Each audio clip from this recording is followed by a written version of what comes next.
Welcome to Recaply X. What the hell's going on?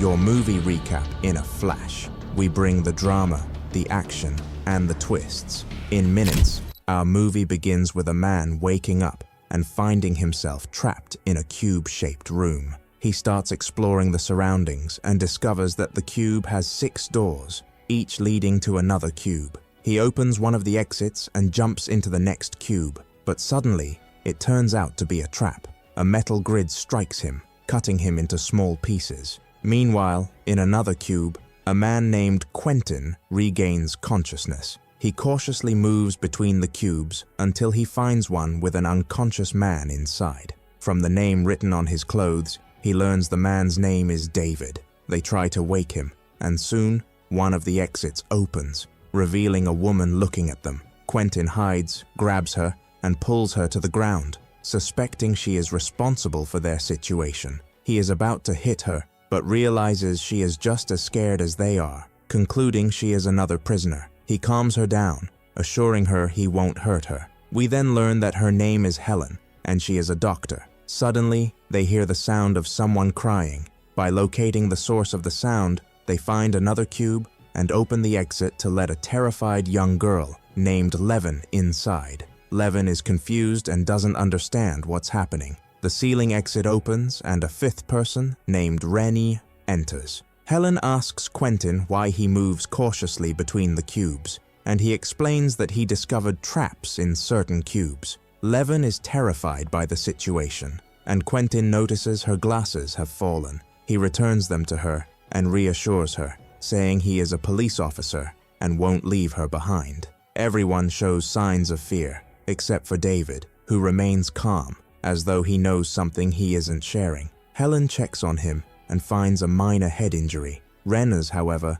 doesn't focus on them and starts opening the exits around them. He uses his shoe, throwing it into the room before entering to check for traps. When one of the shoes burns, they deduce the room has a motion sensor. Quentin calms them down and asks how they ended up in this place, but no one remembers. It turns out they were living their normal lives when they suddenly woke up here. They keep hearing something moving outside the cube, but don't know what it is. Levin suggests staying in one place until someone rescues them, but Quentin disagrees, saying no one is coming. He theorizes the place is a maze with one exit, and that they need to navigate the right cubes to find it. They decide to test each room using their shoes. While moving to another cube, they notice that each exit has a 9-digit code. They guess the number might represent the room, but it's a very large number, implying there are over 400 million cubes in the maze. Helen fears they won't survive without food or water for more than 3 days,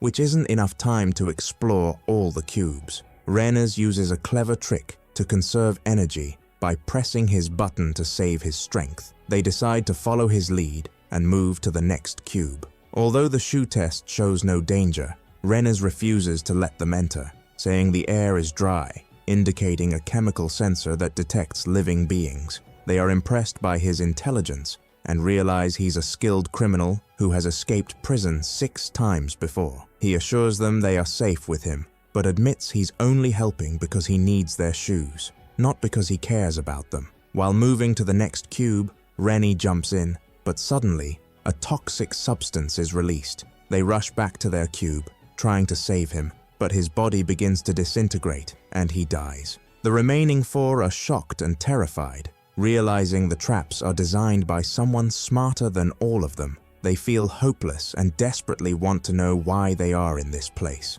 Quentin is convinced that each person has a specific role to play, and that they must work together to escape. He believes his role as a police officer is his strength, while Helen's talent as a doctor could help save anyone who gets injured. He asks Levin about her talent, but she claims to be an ordinary girl with no special skills. He then questions David, who says he's just an average employee with no talents either. While talking, they notice that all personal belongings were taken from them, except for Levin's glasses. Quentin suspects the glasses might be useful and asks Levin to focus on the numbers at each exit. Levin discovers that all the rooms without traps have non-prime numbers. This reveals her talent for mathematics and numbers. To confirm her theory, they throw a shoe into a room with a non-prime number and find it safe. They rely on her calculations to move between cubes, but she needs time to determine whether a number is prime or not.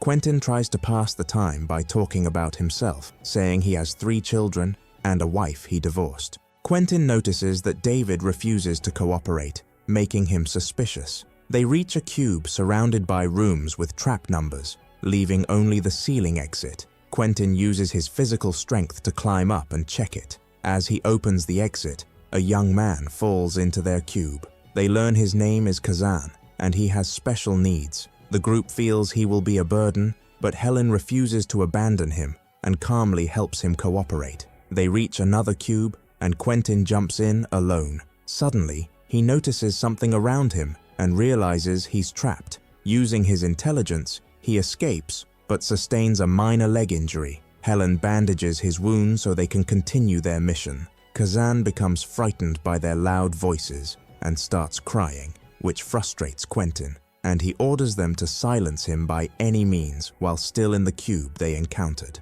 David goes to him and tries to calm him down, and during this time, Quentin seizes the opportunity to talk to the 2 women. He says he suspects David because he has been silent the whole time, acting as if he's a spy and involved in everything that has happened. He seems confident in his claims because he knows how to read people well, but the 2 women remain unconvinced. David returns with Kazan after managing to calm him down, and the 4 of them deduce that the matter of the numbers is more complicated than they initially thought. Quentin and David start arguing, and Quentin insists on being the first to speak in the adjacent room. David refuses, which makes Quentin even more suspicious of him.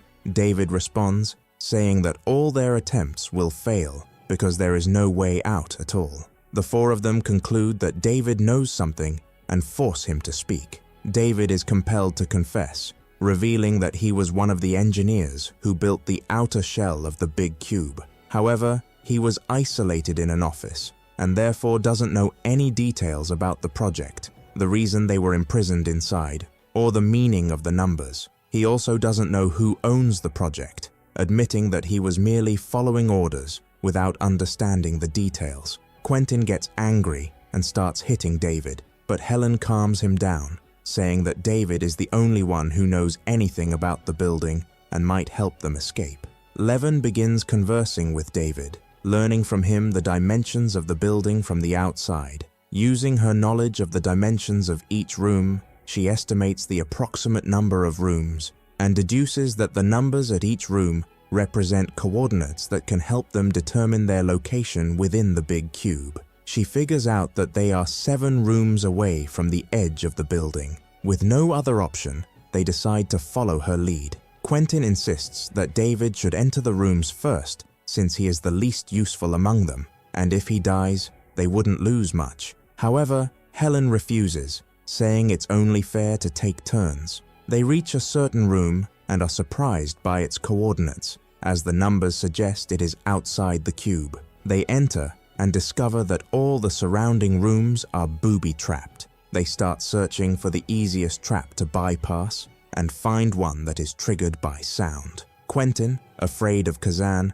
suggests locking him in a room and leaving him behind because he wouldn't be able to pass through the sound-triggered trap. However, Helen refuses to abandon him. They explain the danger to Kazan and instruct him not to make any noise. They begin crossing the trap one by one until it's Quentin's turn, who is the last to cross. Kazan accidentally laughs, putting Quentin on the verge of death, but he escapes the trap at the last moment. After this incident, Quentin attempts to hit Kazan, but Helen intervenes to protect him. Quentin and Helen argue, and it becomes evident that Quentin is a hot-tempered person who cannot control himself. Helen remarks that it's no wonder his wife left him, which enrages Quentin, prompting him to slap her. Later, David opens the exit at their level, and they discover they have reached the edge of the building. However, they are at a very high altitude with no means to descend. Helen volunteers to go out and explore the area. They all take off their clothes to make a long rope.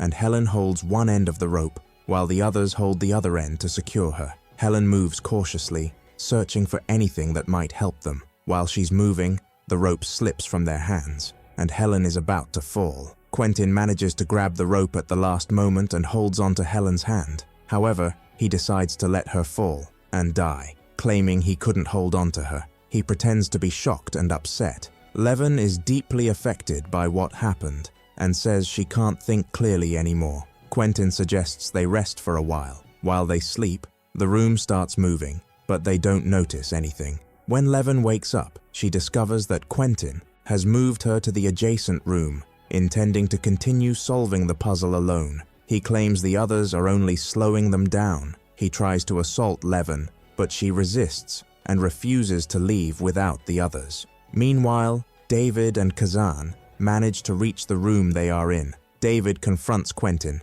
challenging him. Quentin tries to intimidate them, saying that Helen died as soon as she crossed him. They deduce that Quentin killed her, leaving them shocked. Quentin starts attacking David, then opens the cube beneath them and throws him in. However, they are surprised to find David laughing and entering the room below, where they discover Ren's corpse. They are shocked because they had left the body in a room far away from their current location. They realize that the rooms are moving, which explains the loud noises they've been hearing. Levin focuses on the numbers again and discovers that they not only indicate their location in the cube, but also help determine where to move and when they'll reach the cube's edge. However, the calculations are complex and require a lot of time. She recalls the room they entered earlier, whose coordinates suggested it was outside the cube. She deduces that it serves as a bridge. If they can reach it and stay inside until it completes a full cycle and returns to its position,